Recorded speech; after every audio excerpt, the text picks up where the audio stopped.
And I said to him, how do we go from applause to underwhelmed? He goes, could you just humor me and like explore more ideas? And I said, you know what? I got a different proposal for you. Why don't we just return your initial payment on this? We part ways and you do whatever you think you need to do. And oftentimes they're like thrown back. They're not used to people saying, take your money back, you know? And luckily, freedom, you have enough money that you can just turn work away. And I know by saying what it is that I said that I'll never work with that person or anyone that's connected with them ever again, because that's kind of a burn the bridge moment. I'm totally professional. I just say to them, I just don't think we're the right company for you. I can understand if you were disappointed and then you're underwhelmed. I totally get that.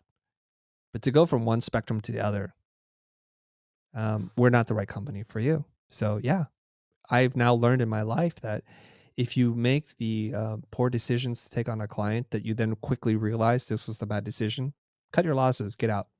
No Did amount you of know money's this was worth a it. bad client from the beginning? I did not, because two of the other partners were really cool people who knew of our work. But this was the suit, if you will, and Yeah. the suit was making the decisions. So I'm like, all right, Can I share my version? please. I don't want to take away from your spotlight, but this is very similar with a Yeah. different outcome, however. Okay. It was a branding project. It was for a company in California. I'm not even going to tell you what kind of company because that would reveal it was a pretty big Yeah. company. And we did this branding project. It was fantastic. We showed several ideas. They were just so blown away, I just couldn't even believe it. This was a Friday. I'm sorry, a Thursday. They were just blown away. Fantastic. You guys walk on water, blah, blah, blah. Friday, they called and they completely shifted, just like as you just outlined, exactly the same thing. It was, we're not sure. We think that we want to explore some other things. Here's a logo that our secretary did. And he sends it to me by email, and it had a big swoosh, like that big circle, like the whirlpool, you know. Yep. And ironically, at the time, I had been working on a study of logos that had swooshes, and I had literally almost 5,000 logos on a board that had a swoosh.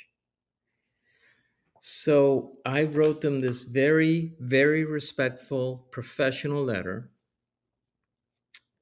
basically outlining exactly what you just said in a nutshell. Sometimes people aren't meant to be together. You're an amazing person. I'm an amazing person. But sometimes we just don't click. And maybe this is one of those times. That said, what I did is I put the logo that her secretary did on this 5,000 logo chart. And I emailed them back and I said, I'll give you $500 if you can pick your logo out of this collection. And they couldn't do it. They couldn't find their own logo.